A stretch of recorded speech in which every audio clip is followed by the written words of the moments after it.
4장 1절 하나님 앞과 살아있는 자와 죽은 자를 심판하실 그리스도 예수 앞에서 그가 나타나실 것과 그의 나라를 두고 엄히 명하노니 너는 말씀을 전파하라. 때를 어떤지 못 어떤지 항상 힘쓰라.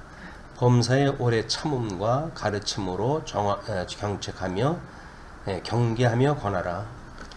때가 이르리니 사람이 바른 교훈을 찾지 아니하며 귀가 가리워서 자기의 사욕을 따를 스승을 많이 두고 또 그 길을 진리에서 돌이켜 허탄한 이야기를 따르리라. 그러나 너는 모든 일에 신중하여 고난을 받으며 전도자의 일을 하며 내 직무를 다하라. 전자와 같이 내가 벌써 부어지고 나의 떠날 시각이 가까웠도다. 나는 선한 싸움을 싸우고 나의 달려갈 길을 마치고 믿음을 지켰으니 이제 후로는 나를 위하여 의의 면류관이 예비되었으므로 주 곧 의로우신 재판장이 그날에 내게 주실 것이며 내게만 아니라 주의 나타나심을 사모하는 모든 자에게도니라. 오늘은 제3절 심판주와 심판의 대상에 대한 이야기입니다. 일단 설명을 이렇게 열어놨어요. 아담의 3대 언약 중에서 그리스도의 씨로 번창, 땅끝까지 복음으로 정복, 통치로 계시 절정 이렇게 이룬다고 한 거죠. 어두운 권세를 멸하시고 탁자를 구원함으로 왕권의 절정을 계시한다. 심판주에 대한 이야기예요. 우리가 끊임없이 입법주와 그다음에 이제 행정부, 그다음에 심판주라고 하는 상권에 대한 걸 가지고 그 주권에 대한 하나님의 나라에 대한 이런 법체제에 대한 걸 우리가 확인했다 했는데 일단은 그 심판주와 심판의 대상에 대한 이야기를 심판주를 이렇게 정의합니다. 최종 심판은 하나님이 그리스도 안에서 행하실 일이다. 예수님이 심판주가 되신다는 거예요. 대주제가 되셔서 심판주가 되신다. 비하에 대한 상이라고 이렇게 정의를 내렸는데 또 두 번째 성육신에 대한 상, 그 다음에 대속에 대한 상, 승기로 나타난 상. 그래서 심판주에 대한 상에 대한 거를 몇 가지로 이렇게 그림을 그렸어요. 비하에 대한 상이라든가 성육신에 대한 상. 근데 사실은 비하가 성육신이 비하에 들어가져 있는 거고 대속에 속한 것도 비하에 대한 거거든요. 근데 이제 승기로 나타난 상, 그러니까 비하와 승기. 결국은 신분에 대한 이야기인데 문제를 그리스도에 대한 상이 아니라 다스림 약속에 대한 성취로 통치의 최대의 절정이다. 뭐 이렇게 정의를 내려가지고 그리스도에 대한 상이 아니라고 하는 걸로 이제 강조를 갖다 했는데 심판주는 그리스도에 대한 상이 맞죠.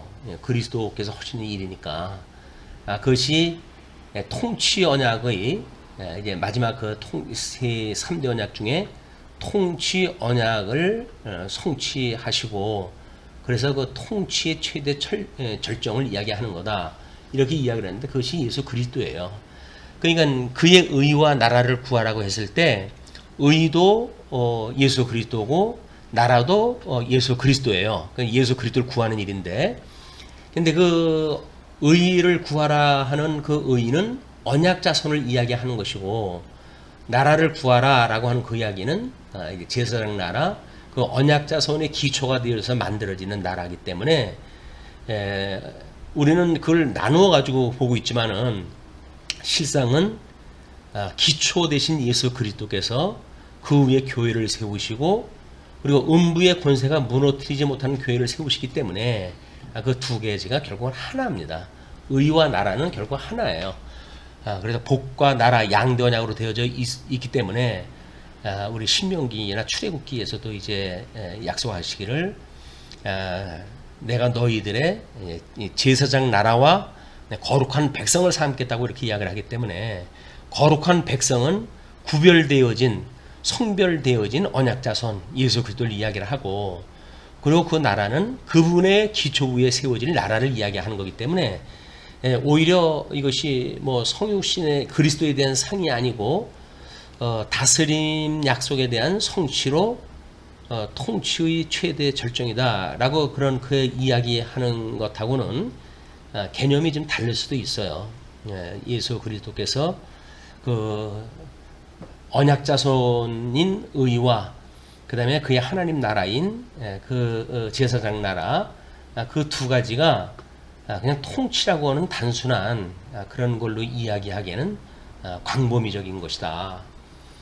이렇게 보여집니다. 그래서 그 의의 심판도 예수 그리스도, 하나님 나라의 거를 우리가 성화라고 이렇게 이야기를 하잖아요. 그러니까 우리 구약 성경도 마찬가지지만 이 모세 오경, 이 모세 오경이 구약 성경이에요. 이것이 사실은 뭐 창세기 36장까지 해가지고 언약자손 성취 뭐 이렇게 이야기를 했잖아요. 그런데 이거는 언약 성취라고 하는 차원에서 언약 자손에 대한 얘기입니다. 언약 자손. 이 언약 자손이 하나님 나라 가나안 땅 들어가서 하나님 나라에 가게 되면, 이 가나안 땅에 들어가게 되면 언약 자손이 기초가 되어져가지고 나라를 이루는 거거든요. 이 나라가 결국은 이 자손들에 의해서 국민들이 구성이 되어지고 이 땅 언약이 성취가 되어지고 통치 언약이 성취되어지는 거기 때문에 지금 여기서 심판주의 심판이다라고 하는 그 이야기는 이 신명기가 끝나고 가나안 땅 들어갈 때, 이때 하나님께서 세대 교체를 갖다 시키죠. 그리고 이제 신약 성경에서는 그거를 어린아이가 아니면 천국에 들어갈 수 없다고 하는 예화를 자꾸 들어요, 예수님께서. 그 이야기는 뭡니까? 거듭나고 중생한 사람만 이 신령한 나라를 들어간다는 거거든요. 그게 거룩한 백성이라는 거예요. 여기서는 모세 오경을 통해 가지고 율법을 이들이 받았지만 이 율법을 받은 사람들이 거룩한 백성에 이르지를 못한 거예요. 이제 왜냐하면 여기에 들어가서 이 율법을 그들이 배우고 깨닫고 그걸 지켜야 되는 일이기 때문에. 그래서 이미 여기서 세대 교체가 되어질 때, 재교육을 시킬 때 세대 교체되어진 사람들을 교육을 시키고, 그 다음에 여호수아가 가나안 땅을 들어가서도 우리가 늘 이야기하는 거지만 창건되어지고 분국되어지고 유수되어지고 회수되어지는 것이 이스라엘 가나안 땅에서 하나님 나라의 그 성취 형식이란 말이에요. 그러면 하나님께서 창건이라고 하는 솔로몬의 그 영화가 전무후무한 영화로 해서 나라를 세우시지만 그 나라가 자기 다음 때에 바로 나눠지지 않습니까? 그 이야기는 심판이 이미 이제 들어간 거야. 하나님 심판이. 그리고 끝내 불순종해가지고 바벨론의 포로까지 끌려가게 하시지만 하나님께서 남은 언약을 인하여서 그들을 다시 회복하게 이르렀을 때 이 회복하게 하시는 것이 심판에 있는 거예요. 그래서 이걸 남은 자라고 이렇게 이야기합니다. 남은 자. 이 남은 자가 결국은 심판에서 하나님 구원에 입은 자고, 나머지 사람들은 뭐 1000만인의 군인이 뭐 들어왔고 저쩌고 하더라도 이 사람들은 전부 하나님께 청함을 받은 사람, 청함을 받은 사람. 그러나 이렇게 부르심을 입은 자, 이거는 적다라고 하는 그런 그 이야기는 하나님 앞에 정말 부르심을 입은 자와 그냥 뭐 전도를 갖다 할 때 뭐 무작위로 하잖아요. 뭐 믿을 사람 안 믿을 사람 대놓고 다 하는 거니까. 그래서 청함을 받은 사람은 많지만 부르심을 입은 사람은 적다. 이거는 이 하나님 나라에 그대로 적용이 되어지는 거다. 이게 참 심판의 역사입니다. 그래서 분국되어져 가지고 북쪽 이스라엘의 그 10지파가 찢어져 나가는 것도 하나님 심판이죠. 거기서 이제 은혜를 입은 자는 요시야 임금의 6월절 잔치에 참여해 가지고 결국은 통일 왕국의 언약자손 축에 들어가는 거고, 그리고 이제 바벨론의 포로로 끌려갔을 때 거기서도 끌려가가지고 여기 이제 자리 잡았는데 왜 또 이 고생바가지 또 쓸어 내가 들어갈 건 뭐야? 라고도 안 온 사람들이 있잖아요. 그건 회복에 참여되지 않은 사람들이에요. 여기서 들어가는 게 좋으냐 나쁘냐라고 하는 그게 문제가 아닙니다. 문제는 하나님의 언약이 어떻게 제사장 나라를 만드는가라고 하는 그거는 이런 고난을 통해 가지고 이루어가시는 일이기 때문에 설사 바벨론에서 자리를 잡았다라고 하는 그건 아무런 의미가 없어요. 이 땅에서 자리 잘 잡았다고 해가지고 하나님 나라 안 가나요? 죽지 않나요? 어차피 재벌들도 가는 길이 결국 가는 길입니다. 이건 인간 누구나 피할 수 없는 길이기 때문에 그 당연히 아주 공평하잖아요. 많은 자나 적은 자나 강한 자나 약한 자나 이거 제외가 없어요. 이거 뭐 공평한 게 어딨어요. 하나님의 의가 정말 빛나는 그런 그 심판이지. 다 심판인데. 근데 육신으로 살다가 간 사람들은 결국은 흙으로 돌아가게 하시고, 그리고 그런 육신의 공격, 어려운 환난 그걸 뒤집어 엎고 영적으로 해가지고 새 생명을 얻고 그 예수 그리스도로 인하여서 우리가 소망을 가진 자들은 여기서 육신으로 살던 평안하게 살던 사람하고 다르게 하나님 나라의 영원한 백성이 되어진다는 거 아닙니까? 거기 이제 아브라함과 거지의 예를 들어가지고 예수님이 보여준 예나 똑같습니다. 그 부자와 그 상 위에서 떨어지는 음식을 먹고 살던 그런 그 사람의 이야기죠. 거기 가봤더니 아브라함 건너편에 보이는데 거기에 그 상에서 떨어진 거 빌어먹던 애가 거기서 아브라함 품에 안겨 있는 거 아니에요? 그러니까 미치는 거죠. 이게 하나님께서 시기나게 하시기 위한 섭리예요. 가나안 땅에서 시기나게 하는 것. 저 별별 일 없던 인간이 뭐야? 이런 그 이야기. 또 여기서 아무 힘도 없는데 예수 그리스도를 믿고는 뭐 담대하게 살아가요. 돈 없는 거 가지고 부끄러워 여기지도 않아요. 그리고 뭐 어려운 일이 당했다고 해가지고 전전긍긍도 안 해요. 그리고 주님만 믿고 그냥 살아가요. 라고 하는 걸 있는 사람들이 강한 사람이 보고 얼마나 눈꼴십니까? 있는 거 앞에서 무릎을 꿇어댈 터인데 저 인간은 도대체 뭔데 내 앞에서 뻣뻣한 거야? 라는 그 생각이 드는 거예요. 뻣뻣한 거 없죠. 얼마나 온유합니까? 가진 게 없으니까 뭐 힘쓸 것도 없잖아요. 다만 하나님의 은혜를 입어가지고 담대함으로 살아갈 뿐이다. 상대방이 볼 때는 그렇게 안 보여요. 근데 우리는 그냥 전전긍긍 하나님의 은혜로 근근히 살아간다고 생각할지도 모르죠. 그러나 육체의 소욕을 가지고 이 땅에 있는 사람들이 봤을 적에는 그게 부럽기 짝이 없는 겁니다. 야, 없이도 저렇게 행복할 수가 있는 거야? 난 도대체 뭘 가지고 이렇게 살아가는 거지? 라고 절망하고 이 땅에 사는 사람들이 그런 거거든요.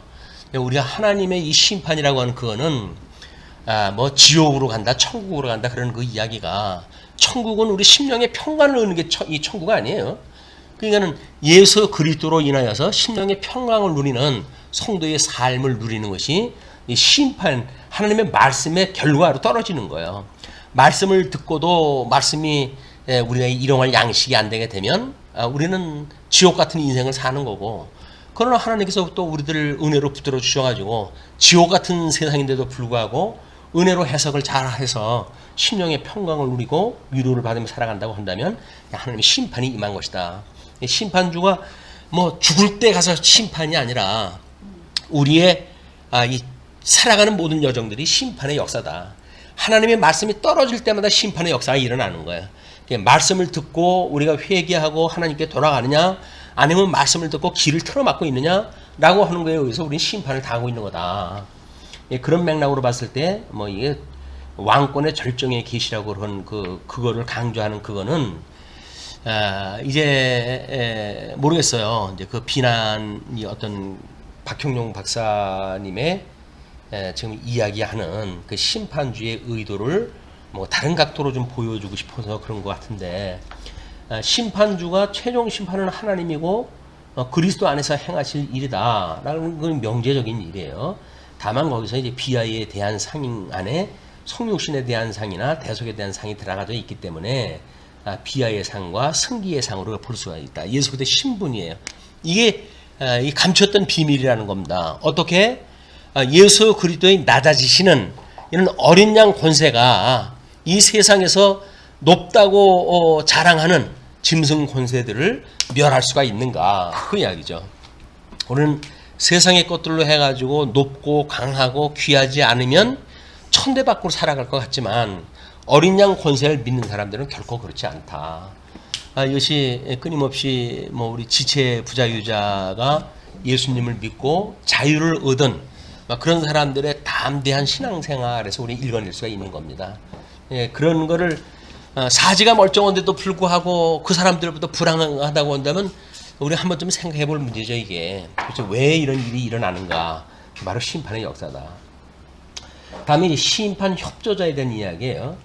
마태복음 13장 41절 42절 24장 31절 25장 31절 같은 구절들은 천사들이 대심판의 협조자로 봉사할 것을 추상한다. 성도들도 어떤 의미에서 그리스도와 함께 앉아 심판할 것이다.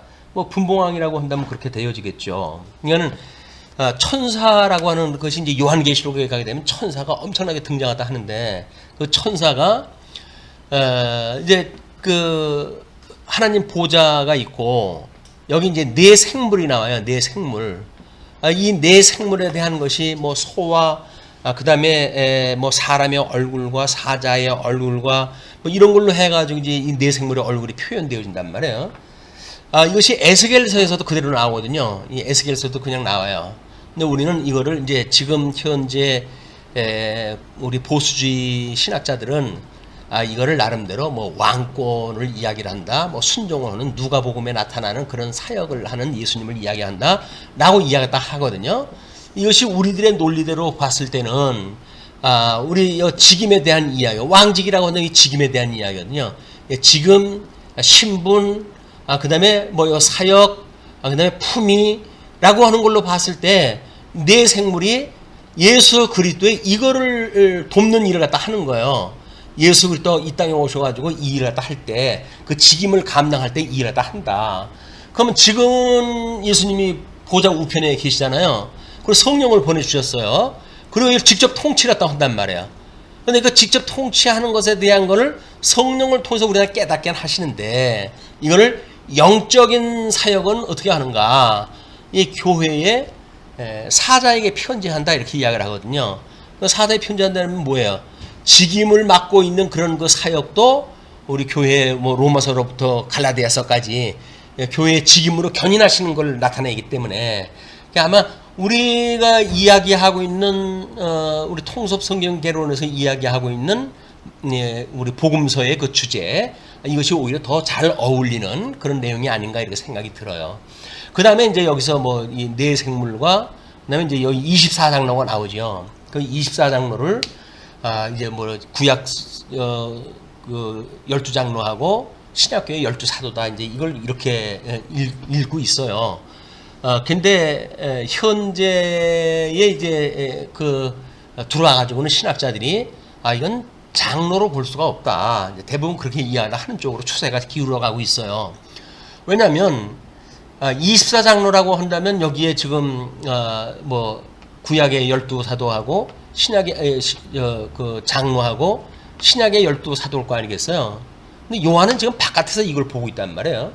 그럼 요한의 자리에는 지금 누가 앉아 있는 걸로 보일까? 24명의 그 장로라고 한다면 그리고 장로가 이것이 지금 영원한 세계에 대한 걸 보여주는 일인데 그렇다고 한다면 인간은 이 땅에 이루어지기 전에 창세기 1장 28절 여섯째 날 인간을 만들기 전서부터 이미 여기 있었는가 라고 하는 문제가 만들어지죠.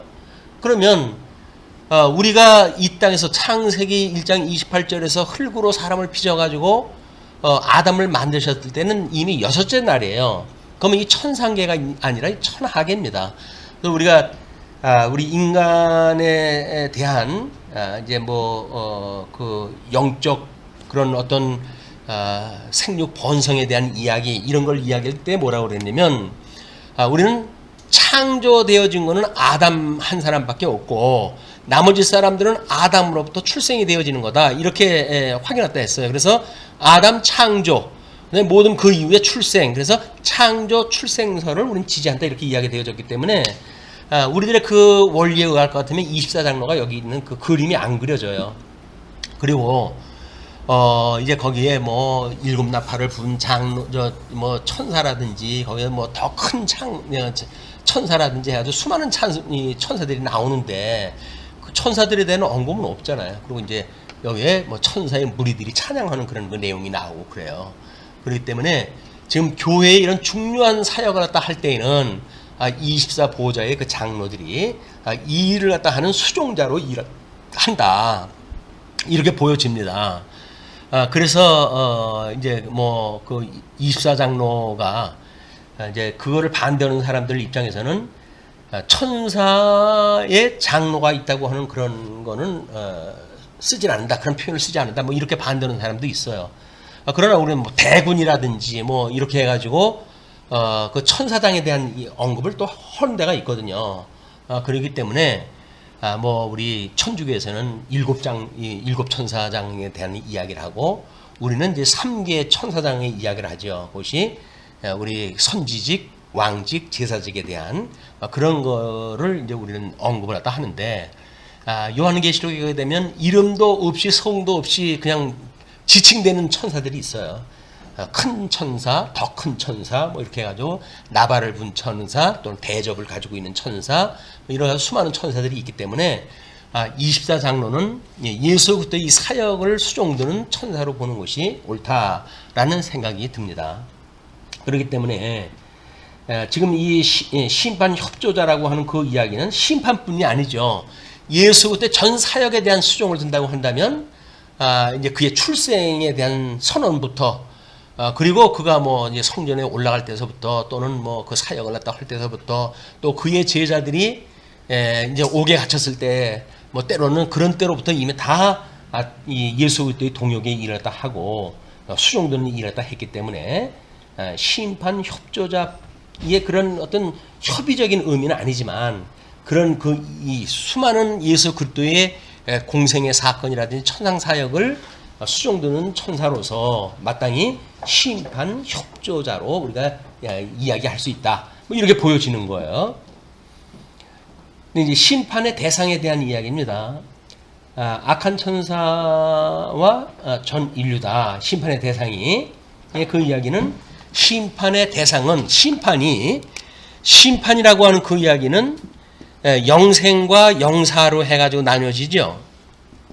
그렇기 때문에 이 심판 자체는 가치 중립적인 거예요. 이것이 여기서 소위 말하는 것처럼 악한 천사와 전 인류다라고 보는 것은 이게 옳지 않습니다. 가치 중립적이라는 건 뭐예요? 마지막 심판 때 이미 영원한 생명과 영원한 사망으로 해서 심판하시기 때문에 이거는 예정의 대상을 우리가 뭐라고 그러냐면 예정의 대상은 전 이성적 인격, 이성적 존재, 이 이성적 존재를 예정했다 이렇게 이야기를 해요. 그래서 여기에는 성육신을 하신 예수 그리스도 이분도 이미 이성적 존재로서의 우리 예정의 대상이 된다. 그래서 예정의 주체도 되고 예정의 이 대상도 되어지는 이 예수 그리스도가 바로 우리 그 양성을 가지고 계신 중보자이신 예수 그리스도의 특성이라고 우리가 이제 성격을 나누잖아요. 그렇기 때문에 이 이성적 존재로 봤을 때 우리 심판에 대한 것도 이 이성적 존재로 보여지는 겁니다. 그래서 뭐 우리 이제 성경에 보게 되면 무저갱 속에다 그 천사를 집어넣는 일도 나오고 있죠. 그 타락한 천사를 무저갱 속에 집어넣는 일이 나오고 그리고 사단도 여전히 악한 천사이기 때문에 그 사단도 마지막 날 무저갱 속에다 집어넣는 이런 그 일이 나오고 그렇죠. 그래서 이 이름은 조금 광의적인 표현으로 해가지고 심판에 대한 이 대상은 그 이성적 존재로 확장을 할 필요가 있다 이런 생각이 듭니다. 네, 다음에 그 설명이 그걸로 이제 그렇게 임할 것인데 성경은 적어도 악한 천사들과 전 인류라는 두 무리의 심판 대상이 있을 것을 분명히 지시한다. 이제 악한 천사는 뭐 무정의 속에 집어넣는 걸로 나오고 전 인류는 영생과 영사로 나오기 때문에 아마 심판에 대한 거를 악한 천사는 이제 그렇게 구분하다 한 것 같아요. 이 천사 악한 천사만 넣고 그다음에 그 전 인류는 영생과 영사로 심판을 받기 때문에 전 인류는 같이 넣고 천사는 악한 천사만 아마 넣은 것 같습니다. 그러나 악한 천사라고 한다면 이제 하나님께서 선한 천사로 만들었던 그 분들에 대한 그것도 여전히 심판이 있었기 때문에 뭔가 악하게 만들어진 거 아니겠어요? 그런 맥락에서는 조금 부족한 설명이다 이렇게 보여집니다. 타락 천사들이 하나님의 심판을 받을 것은 분명하다. 그건 맞죠.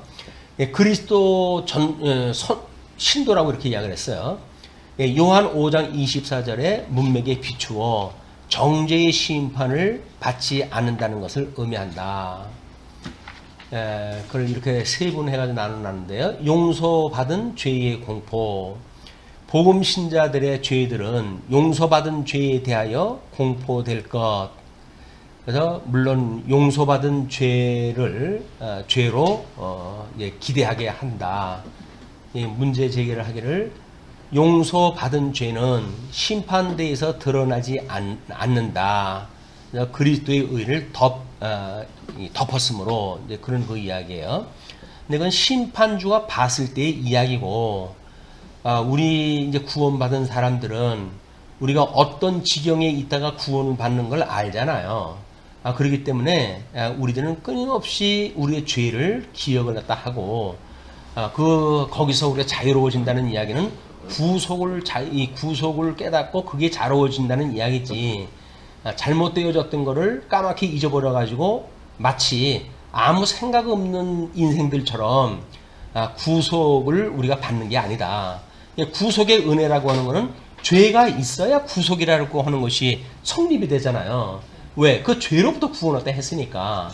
그런 것들을 너무 언약대로 이루어졌기 때문에 우리는 상관없는 걸로 만들어 놓는 일은 우리가 하나님 앞에 옷깃을 여미는 일에 결국 도움이 되질 않는다. 다음에 이제 상과 교회라고 이야기를 했어요. 신도의 심판은 선에 대한 상과 죄의 고백을 아울러 목적할 것이다. 문제를 또 제기하죠. 우리는 심판 때에 의인으로 서며 상급 심판만 있다. 이렇게 이야기를 해요. 상급 심판도 그게 상급이라고 우리가 볼 수가 있는지 모르죠. 모든 사람들이 다 상급 받는 거지. 우리들이 지금 이 세상에 보는 것처럼 어떤 레벨이 있는 그런 상급 심판이 아니다. 다만 하나님께서 보실 때는 절대적인 은혜의 선물이었고, 우리도 그렇기 때문에 전부 자족하는 그런 은사지. 결국 부족하다고 해도 불만을 갖는 그런 그 심판은 아니다. 이렇게 볼 수가 있습니다. 이제 선천사의 경우, 이 선한 천사들의 심판에 관하여는 성경이 전혀 침묵을 지킨다. 근데 심판이라고 하는 건 지금 우리가 이 영원한 생명과 영원한 사망이라는 건 뭡니까? 거룩이라는 거 아니에요? 거룩. 그래서 아버지의 이름을 거룩히 여김을 받으시었고, 그 이야기는 뭐예요? 어두움과 빛을 나누시고, 그 이야기거든요. 그렇기 때문에 이 어둠이라고는 첫째 날 이미 갈려진 거예요. 그렇기 때문에 심판이 이미 이 악한 천사들은 하나님께서 악한 일을 도모하도록 첫째 날 나눠놨고, 그리고 성경에서 그거를 하나님께서 만드신 들짐승 중에 뱀이 가장 강교하더라 라고 하는 이야기로 해가지고 피조되어진 우리 뱀에 대한 그것을 이야기하는 거다. 근데 그 권세는 이미 첫째 날 빛과 어둠을 나누심으로 되어졌다. 근데 하나님이 선하신 하나님이 그럴 수가 있어요? 라고 이야기를 하지만 하나님께서는 빛과 어둠이 일반이라고 이렇게 이야기를 해요. 우리들이 봤을 때 상대적 개념으로 악은 나쁜 거, 선은 좋은 걸로 보이지만 하나님은 악은 싫어하심으로 좋아하고 선은 좋아하심으로 좋아하시는 거예요. 그걸 우리가 기쁘시고 온전하시고 선한 뜻이라고 이렇게 따로 이야기를 하는 겁니다.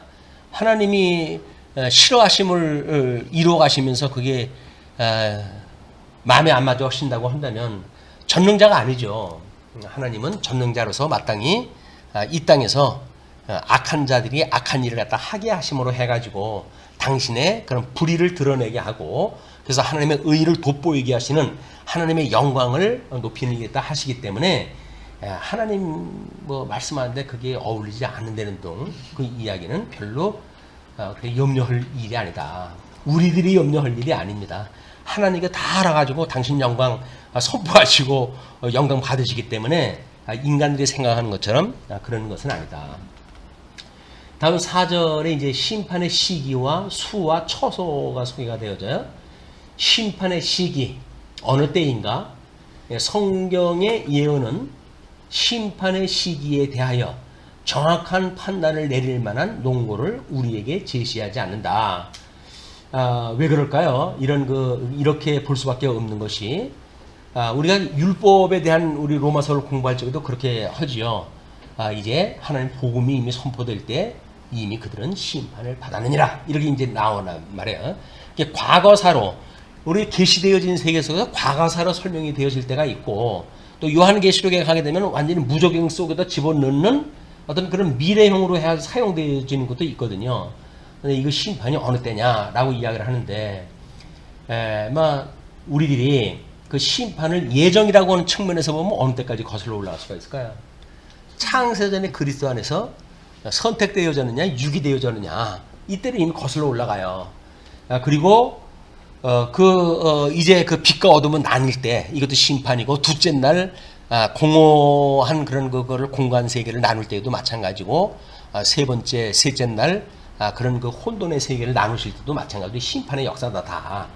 심판이라고 하는 하나님의 거룩함을 드러내는 순간순간들을 심판이라고 보여지기 때문에 광의적으로 우리가 그렇게 폭넓게 설명을 할 필요가 있지 않을까. 그래서 성경이 정확한 판단을 내릴 만한 논거가 우리에게 제시하지 않는다고 이야기한다면, 그런 수많은 심판에 대한 이야기에 우리 침묵을 할 수밖에 없잖아요. 그렇지가 않다. 심판에 대해서 얼마든지 그런 거를 설명할 수가 있다. 얼마 동안인가 심판의 기간도 정확히 결정하기 불능하다. 심판의 기간은 영원한 심판 아닌가요? 심판이라고 하는 거는. 그래서 아마 이제 구약 성경에서 나타난 구약 성도들한테 주어지는 하나님의 심판은 어떤 그 시간 세계 속에 주어지는 그런 그 일일 수도 있고, 때로는 심판에서 다시 그들을 구원하시는 역사가 있을 수도 있으니까 아마 여기서 그거를 결정하기가 불능하다라고 이야기할 수, 아마 그렇게 표현을 또 한 것 같은데, 심판은 영원한 겁니다. 하나님의 그 심판은 영원한 거다. 예정으로부터 저 영화에 이르기까지 모든 구속의 역사가 영원한 하나님의 사역이기 때문에 그렇게 볼 수가 있습니다.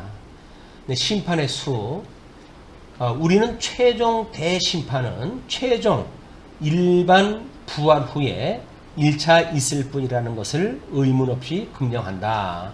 1차 부활의 첫 열매가 예수 그리스도 안에요.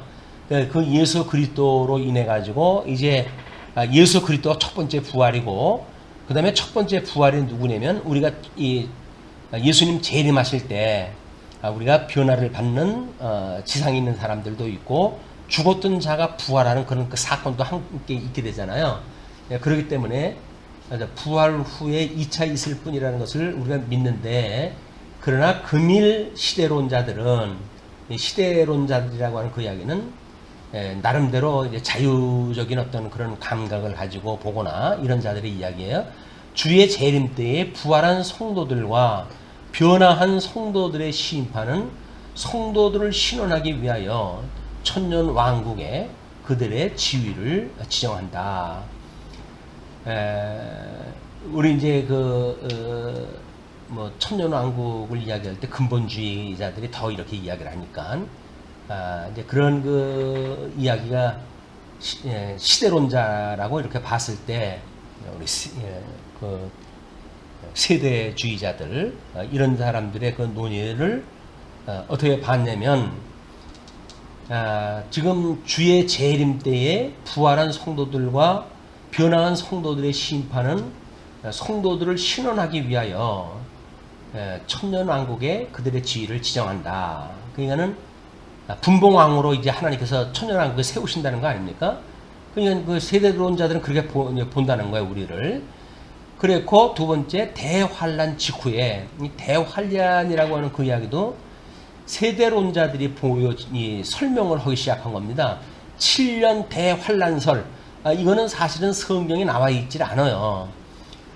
다만, 다니엘서에서 있는, 이제 그 3일반과 후 3일반, 그 이야기를 1년씩 환산을 갖다 해가지고 3년 반, 후 3년 반, 이렇게 해석을 갖다 했기 때문에 성경적인 해석 방법이 아니에요.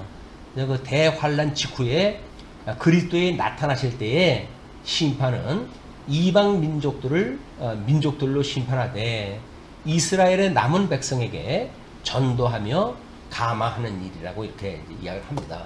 그런데 이스라엘 백성들은 이미 이때 예수님이 재림할 적에는 민족적 회의가 있은 뒤에요. 그렇기 때문에 이 설명은 그런 종말론적 우리 교회 신앙에서 이야기했던 예수님의 재림의 그런 어떤 상황, 거기서 복음이 땅끝까지 전파되어야 된다. 또 이스라엘 백성들이 민족적으로 회개를 하다 해야 된다.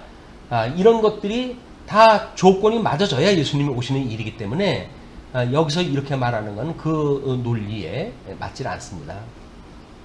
그리고 백보자 앞에서 행할 악인들의 심판은 그들의 행위에 의하여 그들의 받을 형벌의 등급을 결정할 것이다.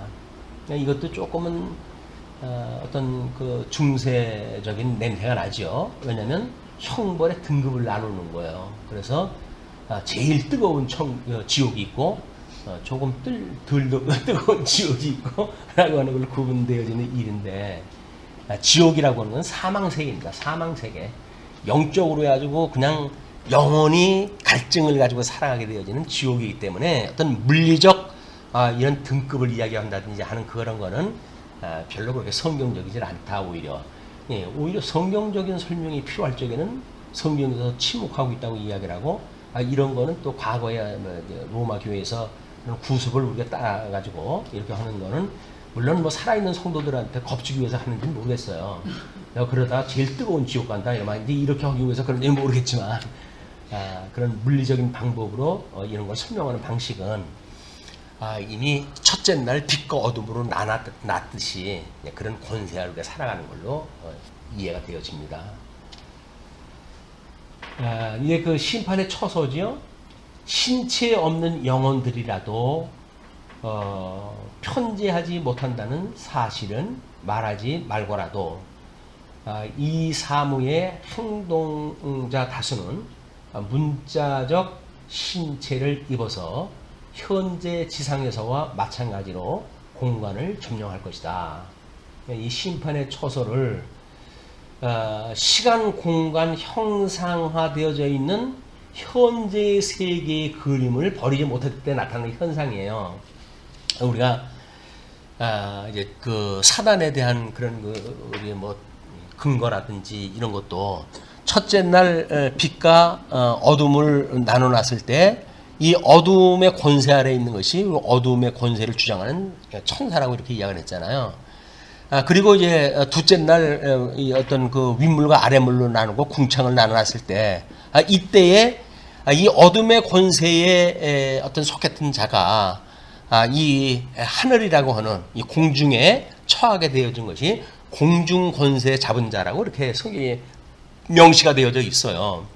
그러면 셋째 날 물과 묻을 나누시고, 그리고 그 묻으로 이 흙으로 만들어놨던 그 창조물 중에 여섯째 날 뭐 모든 짐승을 만들잖아요. 그래서 여기서 만든 뱀이라고 하는 짐승, 이것이 여섯째 날 만들었던 그 짐승인데, 그 짐승들 중에 가장 이제 강교한 자가 뱀이다 이렇게 이야기하는 걸로 보아서는 이미 이때 만들어진 물과 무추로 나누게 되어지는데, 이 물과 무치라고 하는 이런 그것은 이제 이걸 하나님께서 용의 권세로부터 출애굽을 했다 하고, 그리고 가나안 땅에 들어가서 하나님 나라를 누리고 살 때에 이제 우리 애굽의 이 아수르에 의해 가지고 북쪽 이스라엘이 멸망하고 바벨론에 의해 가지고 남쪽 유다가 유수가 되어진단 말이에요.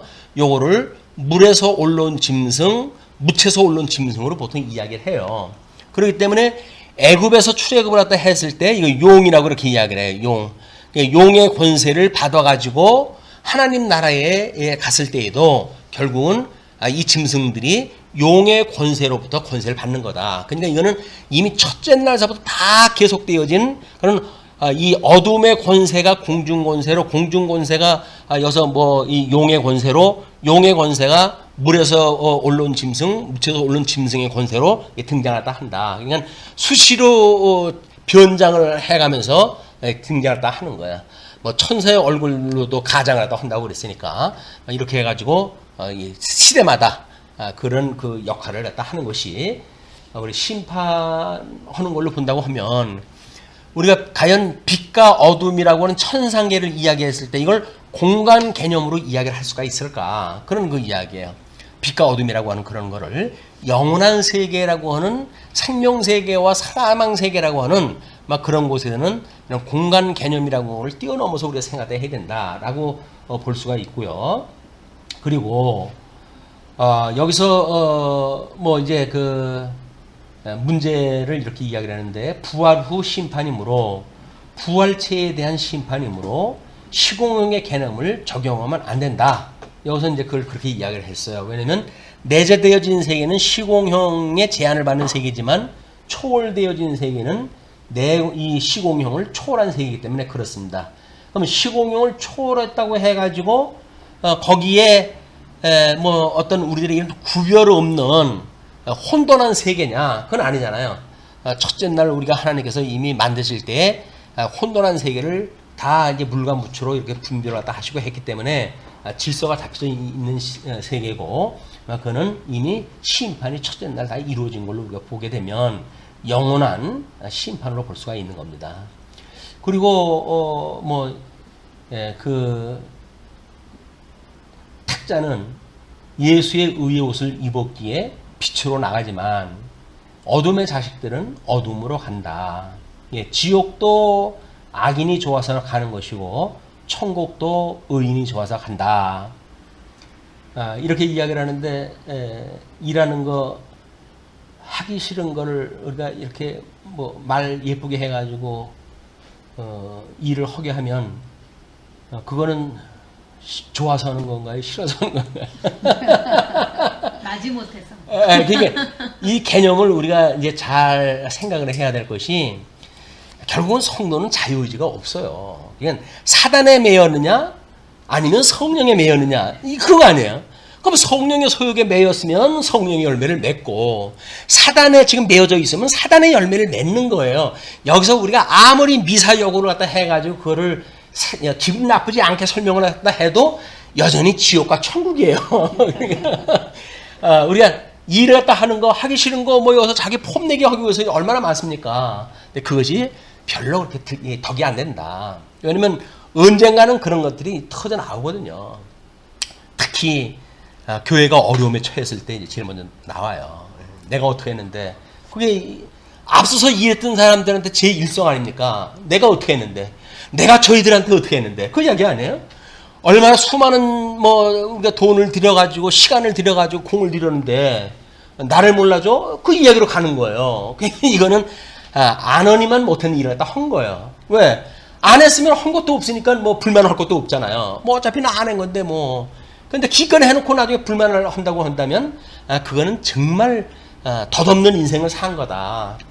그렇기 때문에 우리가 그 진수가 무엇인지 이걸 분명히 알아야 이 세상을 살아나갈 때 어떤 허구, 우리가 만들어 놓은 허구를 가지고 이것도 가치로운 거야 라고 하는 자기를 속이는 일에 쏙질 않는단 말이에요.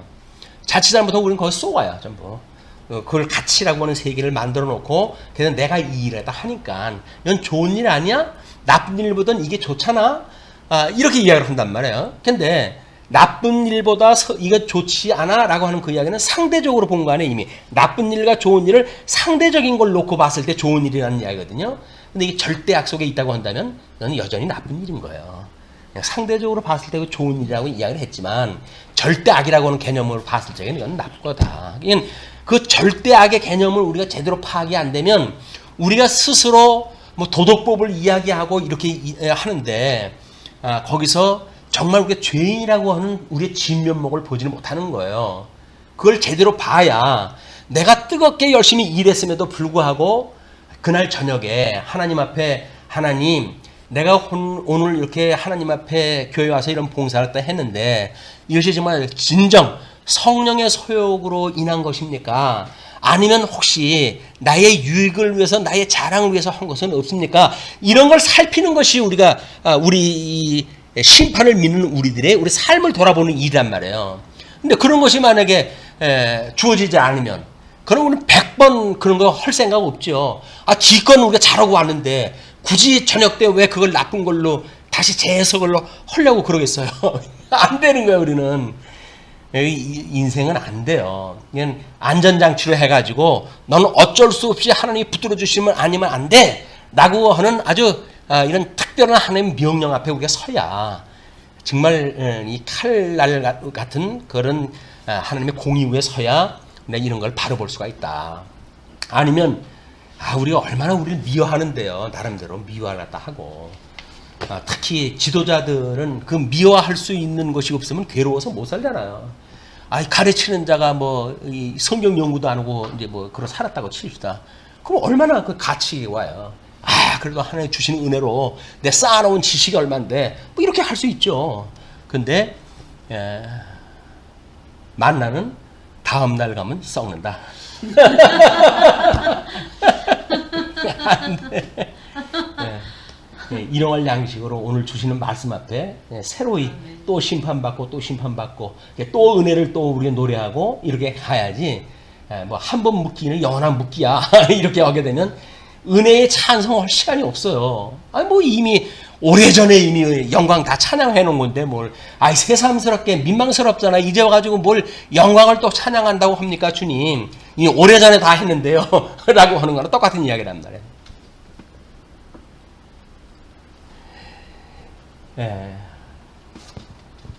하고 질문. 일단은